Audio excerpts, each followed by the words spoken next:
Shri V D Satheesan ഇന്ന് കേരളത്തിന്റെ മുഖ്യമന്ത്രിയായി സത്യപ്രതിജ്ഞ ചെയ്തു. കേരളത്തിന്റെ മുഖ്യമന്ത്രി പദവിയിൽ എത്തുന്ന 13ാമത്തെ വ്യക്തിയാണ് അദ്ദേഹം കേരളത്തിന്റെ 23ാമത്തെ മുഖ്യമന്ത്രിയാണ്. തിരുവനന്തപുരത്ത് സെൻട്രൽ സ്റ്റേഡിയത്തിൽ നടന്ന ചടങ്ങിൽ ഗവർണർ രാജേന്ദ്ര വിശ്വനാഥ് ആർലേക്കർ സത്യവാചകം ചൊല്ലിക്കൊടുത്തു. 10 വർഷത്തെ ഇടവേളയ്ക്ക് ശേഷമാണ് കോൺഗ്രസ് നേതൃത്വം നൽകുന്ന UDF കേരളത്തിൽ അധികാരത്തിൽ തിരിച്ചെത്തുന്നത്. മുഖ്യമന്ത്രിയോടൊപ്പം 20 മന്ത്രിമാരും സത്യപ്രതിജ്ഞ ചെയ്ത് അധികാരമേറ്റു. അദ്ദേഹത്തോടൊപ്പം സത്യപ്രതിജ്ഞ ചെയ്ത വ്യക്തികൾ Ramesh Chennithala, Sunny Joseph, K Muraleedharan, AP Anilkumar, PC Vishnunath, T Siddique, Bindhu Krishna, KA Thulasi, Roji M John, M Liju, OJ Janeesh, PK Kunhalikutty, N Shamsuddin, KM Shaji, PK Basheer, BE Abdul Gafoor, Mons Joseph, Shibu Baby John, Anoop Jacob, CP John. V D Satheesan മുഖ്യമന്ത്രിയായിട്ട് ചുമതലയേറ്റിരിക്കുന്നു. തിരുവഞ്ചൂർ രാധാകൃഷ്ണനാണ് സ്പീക്കർ.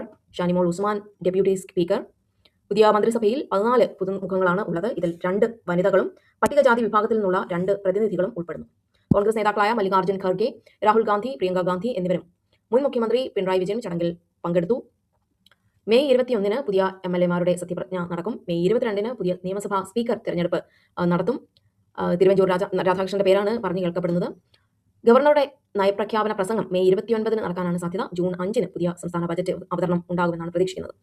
പുതിയുഗ കേരളം കെട്ടിപ്പടുക്കുകയാണ് ലക്ഷ്യമെന്ന് മുഖ്യമന്ത്രരി വി ഡി സതീശൻ വ്യക്തമാക്കി. സ്ത്രീകൾക്ക് UDF അധികാരത്തിൽ വന്നാൽ നൽകുമെന്ന് പറഞ്ഞിരുന്ന പ്രധാനപ്പെട്ട 5 വാഗ്ദാനങ്ങൾ എന്ന് പറയുന്നത് സ്ത്രീകൾക്ക് സൗജന്യമായിട്ട് ബസ് യാത്ര, KSRTC ബസ്സിൽ യാത്ര ചെയ്യാൻ അനുവദിക്കും. വിദ്യാർത്ഥിനികൾക്ക് കോളേജിൽ സ്റ്റൈപ്പൻഡ് നൽകും.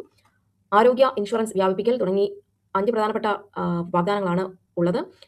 UDFന്റെ തെരഞ്ഞെടുപ്പ് വാഗ്ദാനങ്ങൾ പാലിക്കുന്നതിന്റെ ഭാഗമായി സംസ്ഥാനത്തെ സാമൂഹിക ക്ഷേമ പദ്ധതികൾ നവീകരിക്കുന്നതിനുള്ള ഫയലിൽ അദ്ദേഹം ആദ്യമായി ഒപ്പുവെച്ചു. ഭരണപരമായ തീരുമാനങ്ങളിലെ കേന്ദ്രീകൃത സ്വഭാവം ഒഴിവാക്കാനും സുതാര്യത ഉറപ്പാക്കാനുമുള്ള പ്രത്യേക ഭരണ പരിഷ്കാര ഉത്തരവുകൾ പുറപ്പെടുവിച്ചിരിക്കുകയാണ്. പുതിയ മന്ത്രിസഭയിലെ വകുപ്പുകൾ നിശ്ചയിച്ചിരിക്കുന്നു. വി ഡി സതീശൻ സുപ്രധാനമായ ധനകാര്യ വകുപ്പ് തന്റെ പക്കൽ നിലനിർത്തിയിരിക്കുകയാണ്. രമേശ് ചെന്നിത്തലയ്ക്കാണ് ആഭ്യന്തര വകുപ്പിന്റെ ചുമതല നൽകിയിരിക്കുന്നത്. സത്യപ്രതിജ്ഞയ്ക്ക് തൊട്ടു പിന്നാലെ സെക്രട്ടേറിയറ്റിലെത്തി മുഖ്യമന്ത്രി ചുമതലയേൽക്കുകയും പുതിയ മന്ത്രിമാരുടെ ആദ്യ യോഗം വിളിച്ചു ചേർക്കുകയും ചെയ്തു. സംസ്ഥാനത്തിന്റെ സാമ്പത്തിക വെല്ലുവിളികൾ പരിഹരിക്കുന്നതിനൊപ്പം ജനപ്രിയ പ്രകടന പ്രക്രിയ നടപ്പിലാക്കുന്നതിനുള്ള ചർച്ചകൾക്കാണ് യോഗത്തിൽ മുൻഗണന നൽകിയത്. ജൂൺ 15 മുതൽ സംസ്ഥാനത്തെ എല്ലാ സ്ത്രീകൾക്കും KSRTC ബസ്സുകളിൽ യാത്ര പൂർണ്ണമായും സൗജന്യമായിരിക്കും.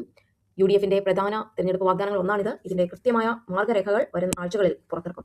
സംസ്ഥാനത്തെ ആശാ വർക്കർമാരുടെ പ്രതിമാസ വരുമാനം 3000 രൂപയുടെ വർധനവ് ഉണ്ടാക്കിയിരിക്കുന്നു. ആദ്യഘട്ടമായി വരുത്താൻ ഈ ഒരു മന്ത്രിസഭ അംഗീകാരം നൽകിയിരിക്കുന്നു. ഇതോടെ അവർക്ക് 12,000 രൂപയായി അവരുടെ ഒരു വരുമാനം മാറും. അങ്കണവാടി ജീവനക്കാർ, പാചക തൊഴിലാളികൾ, പ്രീ പ്രൈമറി അധ്യാപകർ, ആയമാർ എന്നിവരുടെ വേതനത്തിലും 1000 രൂപയുടെ വർധനവ് പ്രഖ്യാപിച്ചിട്ടുണ്ട്. പ്രായമായവരുടെ ക്ഷേമത്തിനായി ഇന്ത്യയിൽ ആദ്യമായി ഒരു പ്രത്യേക മന്ത്രാലയം രൂപീകരിക്കും. ജപ്പാൻ പോലുള്ള വികസിത രാജ്യങ്ങളിലെ മാതൃകകൾ പഠിച്ച ശേഷമായിരിക്കും മുതിർന്ന പൗരന്മാർക്കായുള്ള ഈ ഒരു പുതിയ സുരക്ഷാ സംവിധാനം കേരളത്തിൽ നടപ്പിലാക്കുക. ഇതിനായുള്ള വിശദമായ പഠനം 2 മാസത്തിനകം പൂർത്തിയാക്കാൻ മുഖ്യമന്ത്രി നിർദ്ദേശിച്ചു.